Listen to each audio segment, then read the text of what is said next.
성령, 우리 삶의 숨결이자 능력 사랑하는 성도 여러분, 그리고 진리의 말씀을 사모하여 이 자리에 함께하신 모든 분들께 우리 주 예수 그리스도의 이름으로 평안을 전합니다. 오늘 우리는 신앙 여정의 가장 핵심적인 주제, 바로 우리 안에 살아 숨쉬시는 성령에 대해 깊이 나누고자 합니다. 이 말씀을 듣고 나누는 모든 과정 위에 하나님의 크신 은혜가 함께하기를 소망합니다. 잠시 시간을 내어 이 채널을 구독하고 이 영상을 공유해 주십시오. 여러분의 작은 행동 하나가 또 다른 영혼에게 하나님의 살아있는 말씀을 전하는 귀한 통로가 될 수 있습니다. 이 복음의 씨앗을 함께 심는 모든 분들의 삶과 가정 위에 하나님의 넘치는 축복이 임하시기를 간절히 기도합니다. 로마서 8장에서 사도 바울은 단호하게 선언합니다. 누구든지 그리스도의 영이 없으면 그리스도의 사람이 아니라, 이 말씀은 초기 기독교 공동체 전체에 흐르던 암묵적인 진리를 명확하게 드러냅니다. 성령이 없는 그리스도인이라는 생각 자체가 모순이라는 것입니다. 즉, 그리스도인이라는 정체성은 성령의 내주하심과 결코 분리될 수 없습니다. 하지만 성령을 경험하는 방식은 사람마다, 그리고 각자의 신앙 공동체와 전통에 따라 참으로 다양하게 나타납니다. 오래전 사도행전 16장을 주제로 한 설교를 들었던 기억이 납니다. 그 설교는 아주 흥미로운 상상에서 시작되었습니다. 바로 빌립보 감옥의 간수와 자색옥감 장수였던 루디아의 만남입니다. 빌립보 간수는 바울과 실라가 갇혔던 감옥에서 큰 지진을 겪고 옥문이 열리는 기적을 목격하며 극적으로 회심한 인물입니다. 그의 회심은 온 집안이 흔들리는 강력하고 외적인 체험이었습니다. 반면 루디아는 강가 기도처에서 바울의 말씀을 듣던 중 주님께서 조용히 그녀의 마음을 열어주셔서 말씀을 믿게 된 성공한 사업가였습니다. 그녀의 회심은 내면의 깊은 울림과 깨달음 속에서 잔잔하게 이루어졌습니다. 상상 속에서 간수가 루디아에게 이렇게 묻습니다. 루디아 자매님, 바울 사도가 말씀을 전할 때 어떤 일이 있었습니까? 혹시 땅이 흔들리거나 벽이 무너지는 것 같은 강력한 체험을 하셨습니까? 루디아는 고개를 저으며 대답했을 겁니다. 아니요, 저는 그저 그분의 말씀을 들었고 그 말씀이 제 마음에 깊이와 닿았습니다. 예수님이 제 곁에 계시다는 것을 느꼈을 뿐이에요. 그러자 간수는 친구들에게 돌아가 이렇게 말할지도 모릅니다. 루디아 자매님이 조금 걱정되네. 온전한 성령의 체험을 하지 못한 것 같아. 여러분, 어떻습니까? 이야기는 우리에게 중요한 질문을 던집니다. 성령의 체험에는 정해진 공식이 있는 것일까요? 어떤 이들은 수년간 신실하게 기도하며 신앙생활을 해왔음에도 어느 날 새로운 성령의 임재를 간구하는 기도를 통해 갑작스럽게 하나님 임재의 기쁨을 맛보기도 합니다. 새로운 사역의 열정과 거룩함에 대한 갈망이 불일듯 일어나기도 합니다. 하지만 이것이 그동안 성령께서 그 사람 안에서 일하지 않으셨다는 의미는 결코 아닙니다. 오히려 하나님은 언제나 우리를 놀라게 하시는 분이며 예수님과 성령을 통해 시작된 새로운 창조는 계속해서 새롭게 진행된다는 증거일 뿐입니다. 개인적인 변화와 치유, 인도하심과 소망의 새로운 증거들이 우리 삶에 계속해서 나타나는 것입니다. 실제로 인생의 가장 어둡고 메마른 시기를 통과한 성도들 중에는 그 당시에는 아무것도 느끼지 못했지만 지나고 보니 바로 그 순간에 성령께서 자신과 함께 하셨음을 깨달았다고 고백하는 이들이 많습니다. 한국의 역사 속에서도 일제강점기의 억압 속에서 혹은 전쟁의 폐허 속에서 신앙을 지켜냈던 우리 믿음의 선조들이 바로 그 증인입니다. 그들은 하나님의 임재를 느끼기 어려운 고통 속에서도 보이지 않는 성령의 동행하심을 굳게 믿었던 것입니다. 초대교회 성도들은 예수님을 따르는 모든 이에게 부어진 성령이 바로 태초에 세상을 창조하신 그 창조의 영과 동일한 분임을 분명히 알고 있었습니다. 창세기 1장 2절은 하나님의 영은 수면 위에 운행하시니라고 기록합니다. 여기서 영으로 번역된 히브리어, 루아흐와 헬라어, 프뉴마는 모두 바람, 숨, 영이라는 뜻을 동시에 가집니다. 바로 그 성령은 사사기 6장에서 기드온을, 사무엘상 16장에서 다윗을 사로잡았던 영이며 이사야와 같은 선지자들에게 임했던 바로 그 영이었습니다.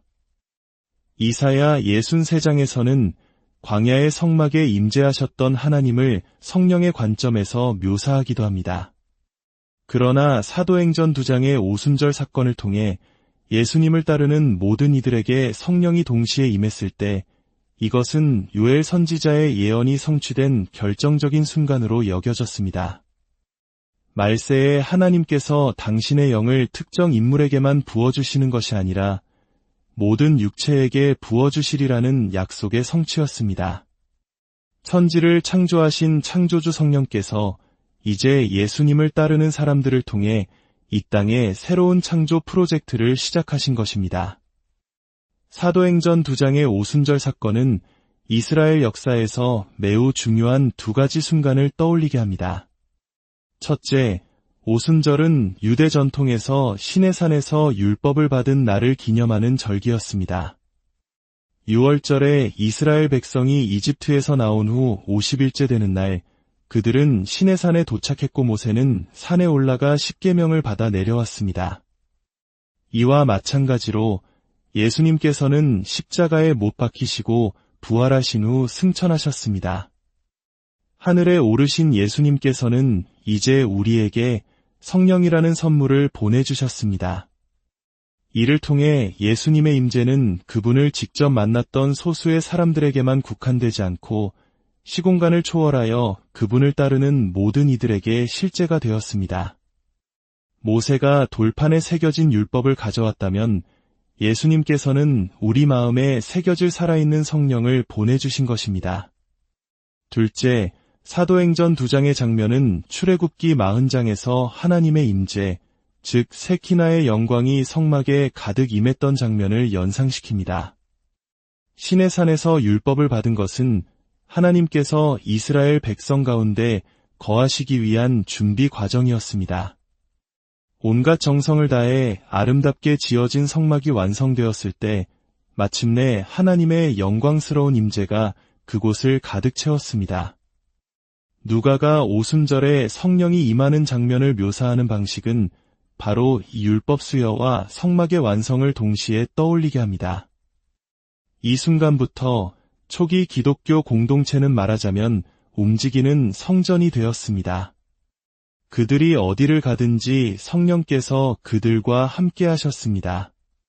그래서 사도행전의 많은 갈등이 아테네, 에베소, 그리고 마침내 예루살렘의 성전과 관련하여 발생하는 것은 우연이 아닙니다. 예수님을 따르는 공동체 자체가 하나님의 영이 이끄시는 이동식 성전 운동이라는 점을 보여주는 것입니다.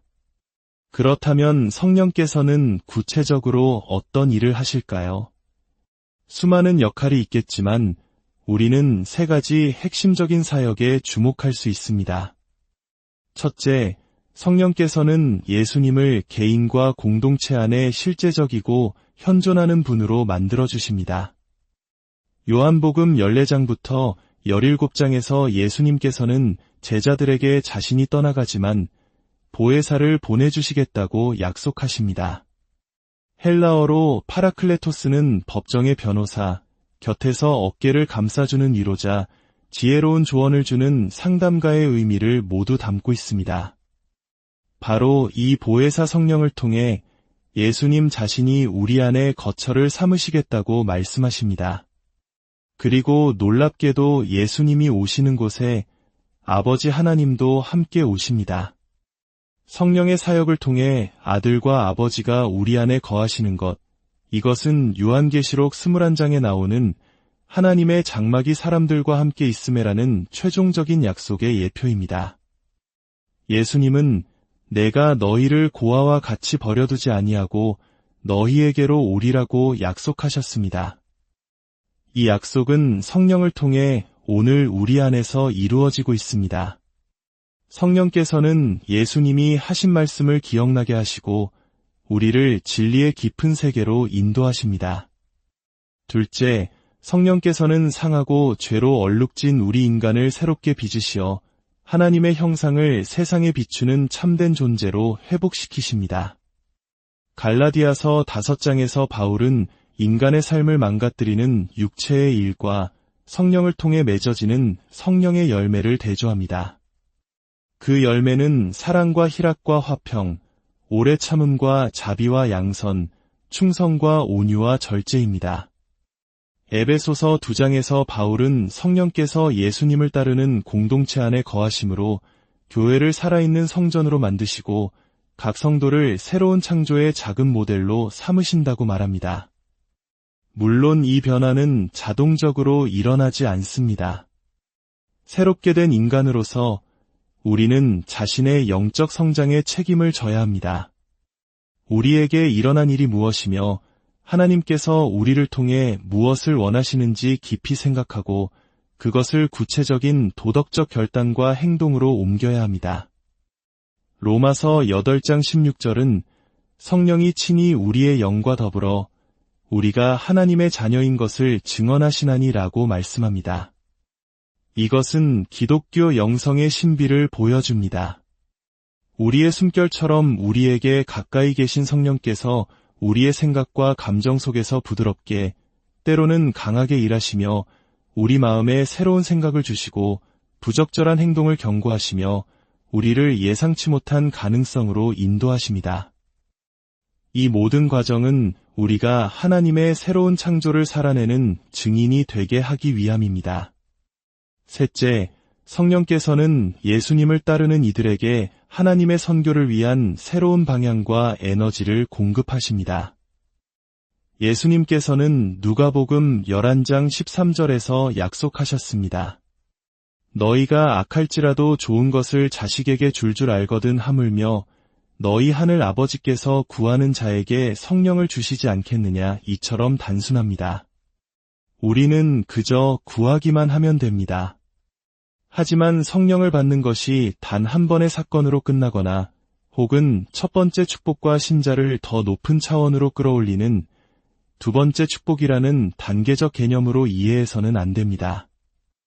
신약 성경은 오히려 우리가 성령께서 끊임없이 일하실 것을 기대해야 한다고 가르칩니다. 성령께서는 신자들에게 계속해서 새로운 과제에 도전하게 하시고 더 깊은 거룩함과 기도로 나아가게 하시며 담대한 증언과 인내로 공동체를 세우도록 이끄십니다. 이러한 새로운 발걸음을 내디딜 때마다 우리는 예수님의 임재를 더 깊이 깨닫게 될 수 있습니다. 때로는 겟세마네와 십자가에서 예수님 자신이 겪으셨던 것처럼 하나님의 부재처럼 느껴지는 시간을 통과할 수도 있습니다. 그러나 그 시간은 오히려 어둠 속에서 하나님을 신뢰하라는 더 깊은 부르심이 됩니다. 궁극적으로 로마서 8장의 말씀처럼 우리 안에 거하시는 성령은 마지막 날에 죽은 우리를 다시 살리실 바로 그 분이십니다. 오늘 우리 삶에서 성령께서 하시는 모든 일은 그 최종적인 선물을 미리 맛보는 것입니다. 사랑하는 여러분, 우리의 숨결이시며 인도자시며 위로자이신 성령께서 여러분의 인생 여정에 늘 함께 하시기를 축복합니다. 여러분의 삶이 성령의 열매로 가득하여 세상 속에서 살아있는 하나님의 성전으로 아름답게 세워져 가기를 우리 주 예수 그리스도의 이름으로 간절히 기도합니다.